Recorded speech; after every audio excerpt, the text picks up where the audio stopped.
Ол екі сыныптасының өліміне кінәлі, бірақ оның есінде ештеңе жоқ.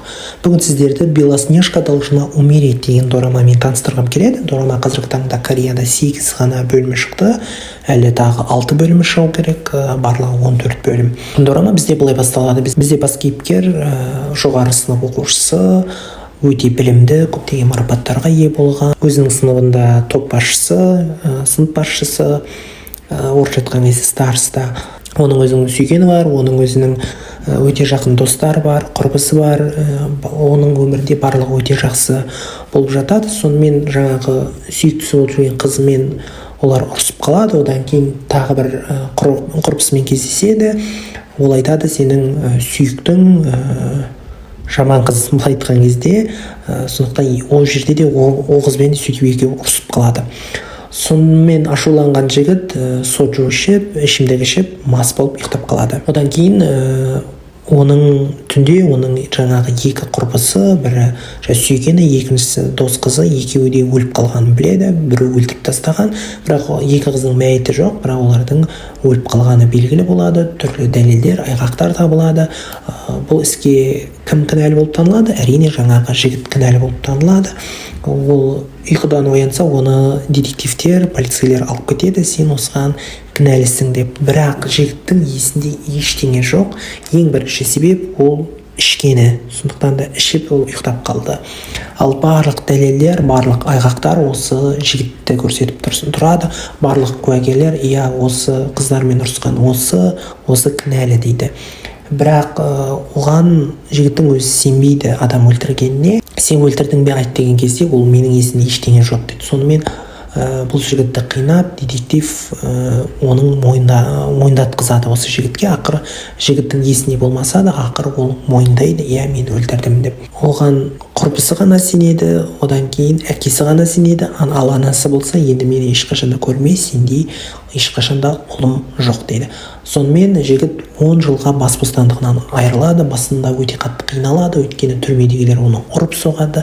Кейін ол өзін қорғап үйренеді, солай сондағы түрмедегі адамдарға қарсы шыға бастайды.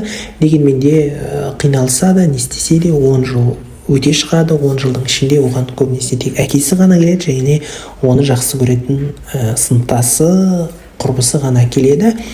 Бірақ көп уақыт ұзамай әкесі өкінішке орай қайтыс болады, өліп қалады. Одан кейін жігіт түрмеден шығады. Түрмеден шығып, ол анасымен кездеспек болады. Анасы айтады, енді сен келме, не үшін келдің деген сияқты нәрселер айтады оған. Сол жерде оған қайтыс болған қыздардың әкесі, ата-анасы айтады, сен не үшін келдің, сен қылмыскерсің, сен ешқашанда шықпауың керек еді деп. Сонымен бізде тағы бір детектив пайда болады. Сеулден жаңа детектив келеді. Оның кезінде қалыңдығын өлтіріп тастаған. Ол осы жігіттің ісін қайта ашқысы келеді. Уақыт өте әрине. Ал жігіт болса 10 жыл өтсе де өзінің адам өлтіргеніне сенбейді. Кейін белгілі болғандай екі қыздың екі жақта қайтыс болған белгілі болады. Ол аз уақыттың ішінде жігіттің екі жаққа баруы мүмкін емес болады. Сонымен жігітті жаңа қыздың әкелері барынша өлтіруге тырысады, мылтықпен барады, түрлі жағдайлар орын алады. Ал жігіт болса, жігіттің түсіне жаңа қыздар түсіне келеді. Мені тапшы, мені тап деп өте көптеген түс көреді. Ақыр соңында жігіт қыздың бірінің мәйітін табады, басқа бір жерден табады, оны солай жерлейді. Жігіт өзінің адам өлтірмегеніне одан сайын куә бола бастайды, сене бастайды.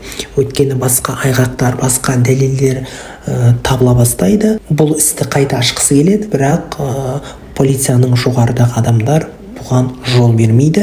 Дегенмен де полициядағы басшы ол жаңағы жігіттің әкесінің досы. Дегенмен де оған қарамастан оған жол бермейді. Солай көптеген жаңа детектив екеуі бірігеді, барынша ашуға тырысады бұл істі. Әрі қарай қалай болатыны қызық. Дегенмен де ол жігіттің кінәлі емес екеніне өз басым сенімді болып отырмын осы дораманы көріп бастағалы бері. Әрі қарай қалай болатыны қызық. Егер енді соңына дейін көретін кезде бұл дорама туралы мүмкін тағы да бір видео арнармын. Егер осы видео ұнаған болса, лайк басып пікір қалдыра кетіңіздер. Егер қатты бір мыжып кеткен болсам, кешірім сұраймын, өйткені мен алдын ала текст жазып алмай, сценарий құрмай, дораманы көрген ойым бойынша осылай сіздерге айтып бердім. Сіздермен бірге болған мен Дорамшик ағай.